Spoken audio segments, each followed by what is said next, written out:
Modi cabinet में एक बड़ा रीशफल होने जा रहा है।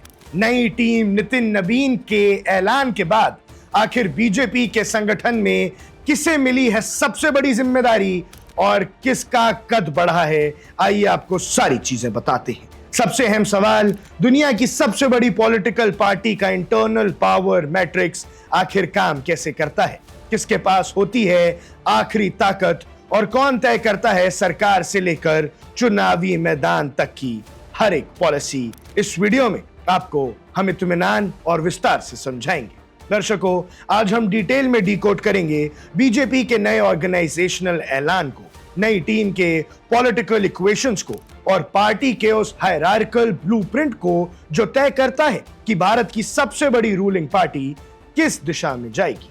मॉनसून सेशन के खत्म होते ही लुटियंस दिल्ली के कॉरिडोर्स ऑफ पावर में जिस बात की सबसे ज्यादा चर्चा थी, आखिरकार उस पर से पर्दा उठ गया है।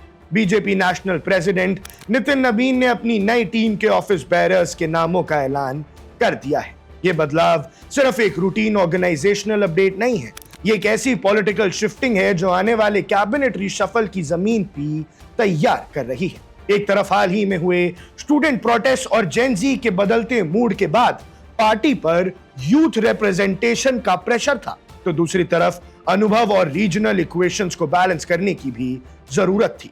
46 साल की उम्र में बीजेपी के 46 साल के इतिहास के सबसे युवा पार्टी प्रेसिडेंट बने थे नितिन नबीन, और उन्होंने अब अपनी कोर इंजन रूम का स्ट्रक्चर अनाउंस कर दिया है। चलिए सबसे पहले नजर डालते हैं इस नई लिस्ट के सबसे बड़े की हाइलाइट्स पर। नेशनल वाइस प्रेसिडेंट्स की लिस्ट में पार्टी ने एक्सपीरियंस, रीजनल प्रेजेंस और कास्ट अरिथमेटिक को साधने की पूरी कोशिश की है। इस लिस्ट में शामिल हैं राजस्थान की फॉर्मर सीएम वसुंधरा राजे सिंधिया, उत्तराखंड के फॉर्मर सीएम तीरथ सिंह रावत और स्ट्रैटेजिक कम्युनिकेशंस के माहिर माने जाने वाले राम माधव। साथ ही सीनियर पार्लियामेंट्रियन बैजयंत जय पांडा, आंध्र प्रदेश से आने वाली डी पुरंदेश्वरी, रेखा वर्मा, गुजरात से Varshaben, Narendra Bhai Doshi, former union minister Bharati Pravin Pawar, Punjab से Manpreet Singh Badal, Lal Singh Arya, M Nagarja, former AU vice chancellor Tariq Mansoor और मधुचंद्र कर को नेशनल वाइस प्रेसिडेंट बनाया गया है। यह लिस्ट साफ दिखाती है कि पार्टी ने नॉर्थ, साउथ, ईस्ट और वेस्ट हर पॉकेट के वेटरन्स को एक ब्रॉड अम्ब्रेला प्रोवाइड किया है।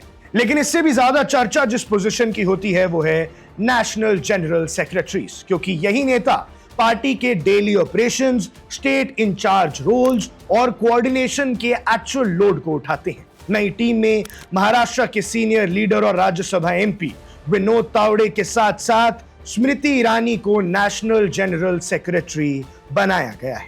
स्मृति ईरानी की संगठन में ये एंट्री एक बड़ा मैसेज है कि पार्टी उनके आक्रामक पॉलिटिकल स्टैचर और ऑर्गेनाइजेशनल रीच का यूज करना चाहते हैं और चुनावी स्टेट्स में अग्रेसिवली पुश करना चाहते हैं। वहीं पार्टी के फाइनेंशियल और लॉजिस्टिकल बैकबोन यानी नेशनल ट्रेजरर की कमान यूनियन मिनिस्टर पीयूष गोयल को सौंप दी गई है, जो पार्टी फंडिंग और रिसोर्स मैनेजमेंट में उनके लंबे कॉर्पोरेट और ऑर्गेनाइजेशनल एक्सपीरियंस पर ट्रस्ट को दिखाता है। लेकिन अब सवाल ये उठता है कि इस नई टीम के बनने के बाद बीजेपी का ओवरऑल स्ट्रक्चर कैसे काम करता है। इन नई अपॉइंटमेंट्स की जगह पार्टी के ओवरऑल पावर मैट्रिक्स में कहां आती है।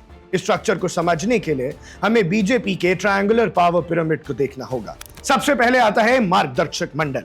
ये 4 सदस्यों की एक सुप्रीम एडवाइजरी बॉडी है, जिसमें प्राइम मिनिस्टर नरेंद्र मोदी के साथ लाल कृष्ण आडवाणी, मुरली मनोहर जोशी और डिफेंस मिनिस्टर राजनाथ सिंह शामिल हैं। ये formal day to day work से अलग पार्टी की आइडियोलॉजिकल और फिलोसॉफिकल फाउंडेशन को गाइड करते हैं।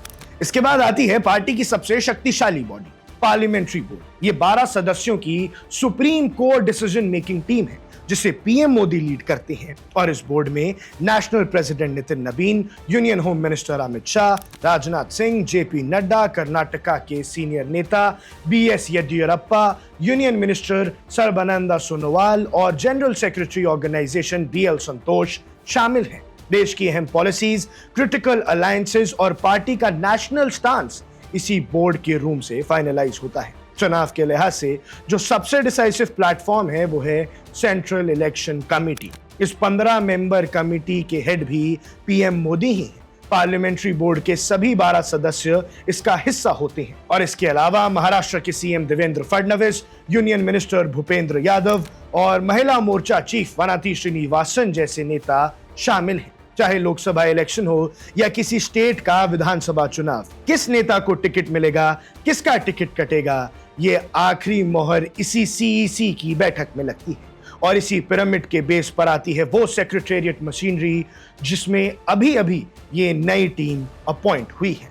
National vice presidents, general secretaries और स्टेट इंचार्ज। जनरल सेक्रेटरी का पद हमेशा से आरएसएस और बीजेपी के बीच आइडियोलॉजिकल ब्रिज का रोल प्ले करता है, जहां बीएल संतोष जैसे प्रभावी चेहरे कोऑर्डिनेशन संभालते हैं। इसी ऑर्गेनाइजेशनल रीशफल का एक सीधा कनेक्शन आने वाले कैबिनेट रीशफल से भी जुड़ता है। जब सीनियर मंत्रियों को संगठन में बड़े रोल दिए जाते हैं या पुराने मिनिस्टर्स को नई जिम्मेदारी मिलती है तो कैबिनेट में नई वैकेंसीज क्रिएट होती हैं।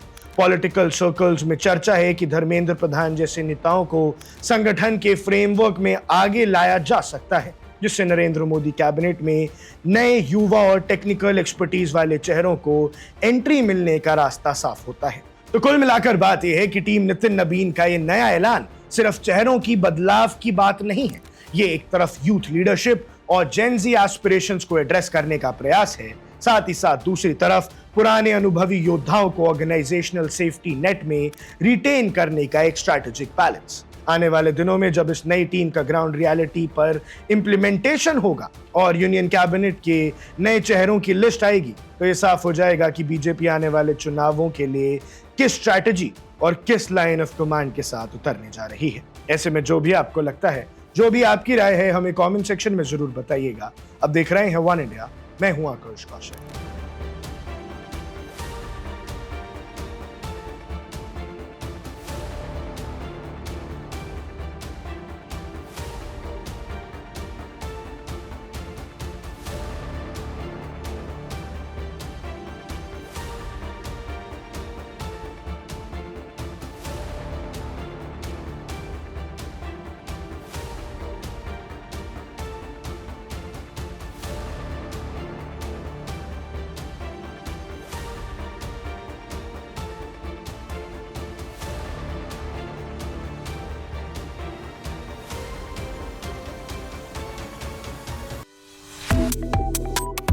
Subscribe to One India and never miss an update. Download the One India app now.